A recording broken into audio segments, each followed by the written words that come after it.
मैं ज्योतिर्विद डॉक्टर गजेंद्राचार्य, प्रकाशक विशाल ज्योतिष कार्यालय 20:33/3 बोध गया मठ, बैजनाथा कमच्छा वाराणसी से यूट्यूब चैनल के माध्यम से अपने सभी सब्सक्राइबर लोग के लिए तथा संपूर्ण देशवासियों के लिए अपनी 25 रचनाओं में यह स्वर्णिम रचना बृहद ज्योतिष रहस्य है, जो कि 5151 पृष्ठों में शुद्ध हिंदी भाषा में 5 खंडों में विभक्त है।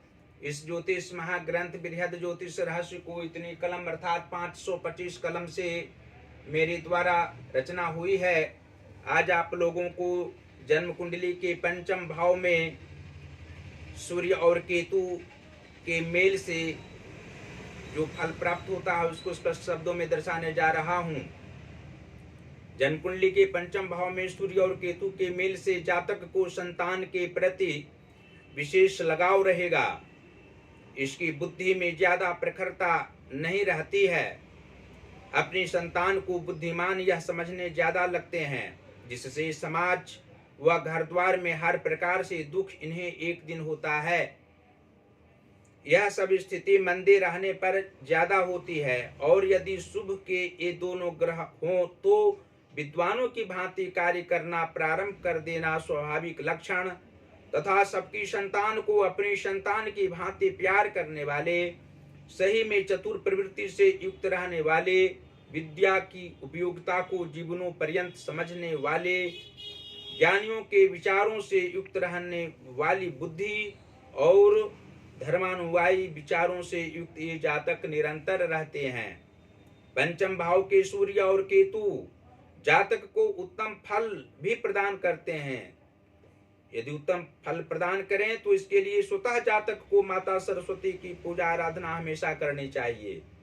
केतु अवश्य ही इससे प्रसन्न होगा। आराधना व पूजा का समय कम से कम 1 या 2 घंटे तक होने चाहिए, जिससे ध्यानस्थ होकर जातक सूर्य की भांति विचारों से युक्त होते हुए अपने संपूर्ण जीवन में ख्याति प्राप्त करेंगे और पुत्र के साथ आनंद व विवेक से आत्मज्ञान प्राप्त करना स्वाभाविक बात होगी।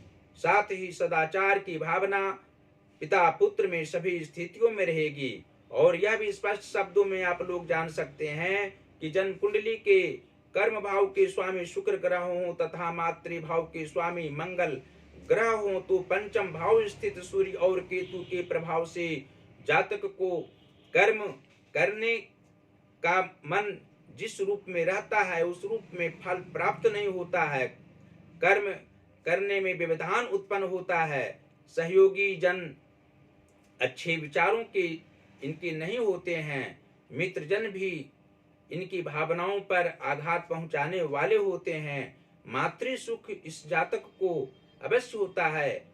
माता इनकी अच्छी विचारों वाली होती हैं, लेकिन उनको शारीरिक कष्ट की अधिकता अवश्य ही रहा करती है।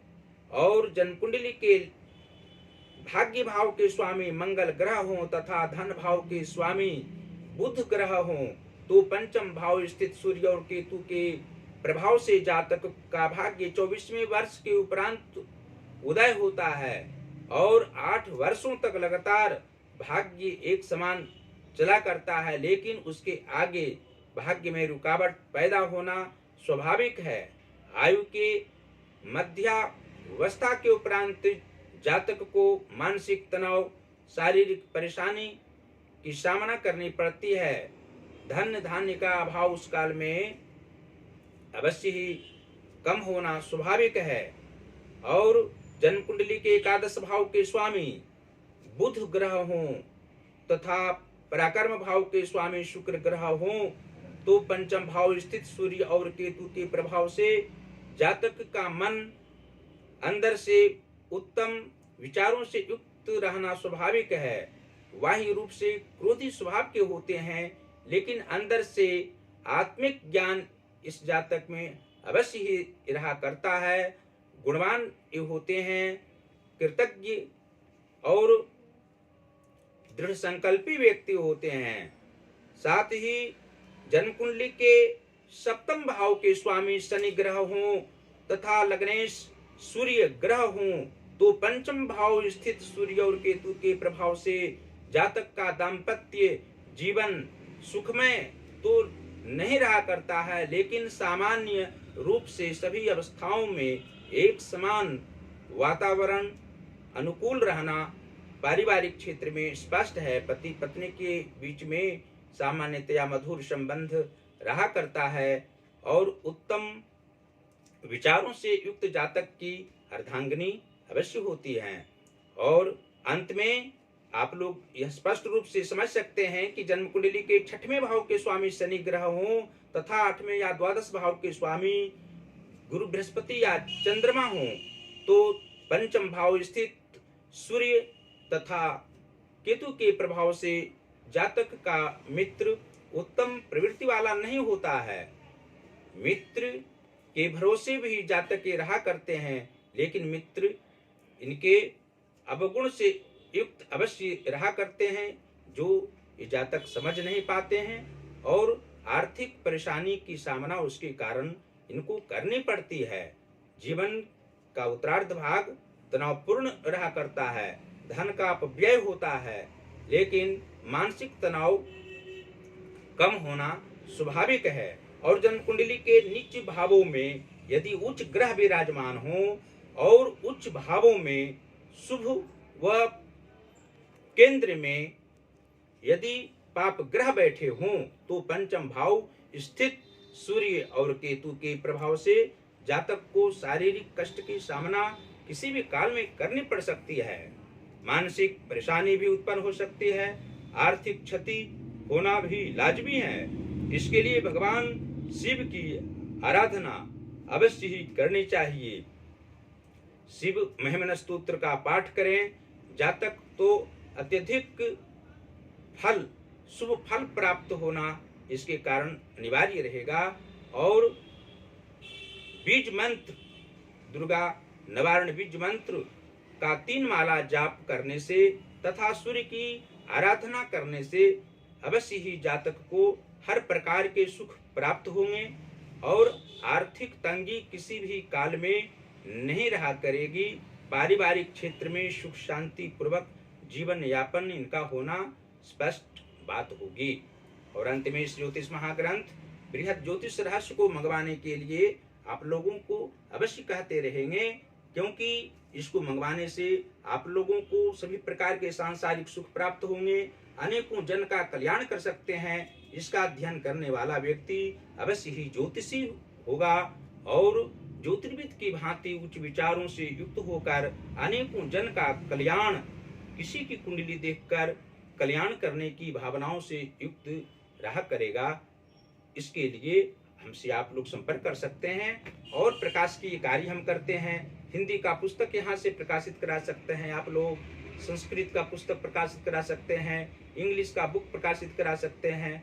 हमसे सीधा संपर्क आप लोग करें।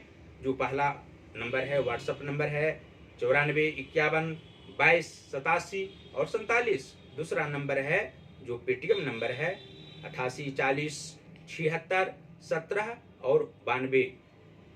इस समय इंस्टाग्राम पर भी हमारी वीडियो 18वीं रचना जो वाक्योपदेश है 3333 वर्णानुक्रम उपदेशात्मक वाक्य जो हैं उसका एक वाक्य प्रत्येक दिन इंस्टाग्राम पर हम दे रहे हैं। अवश्य ही आप लोग हमारे अकाउंट को फॉलो करें, उस वीडियो को देखें और फेसबुक पर भी हमारी वीडियो को आप लोग अवश्य देखें। गजेंद्राचार्य ज्योतिर्विद हमारी आईडी है, उसको अवश्य आप लोग खोलें और उसका सभी वीडियो का आनंद आप लोग अवश्य ही उठावें। ज्ञान वर्धित होना स्वाभाविक बात होगी। जो यूट्यूब पर ज्योतिष महाज्ञान हमारा चैनल है उसको अवश्य ही आप लोग सब्सक्राइब करें, घंटे का बटन अवश्य दबाएं। हमारी सभी वीडियो को आप लोग शेयर करते रहें। भगवान शिव श्री काशी विश्वनाथ जी की असीम कृपा आप लोगों पर अवश्य ही बरसती रहेगी। आप लोग स्वस्थ रहेंगे, प्रसन्न रहेंगे, नाना प्रकार के सुखों को भोग करते हुए परिवारगण के साथ आनंदित होकर आप लोग निरंतर रहेंगे। धन्यवाद।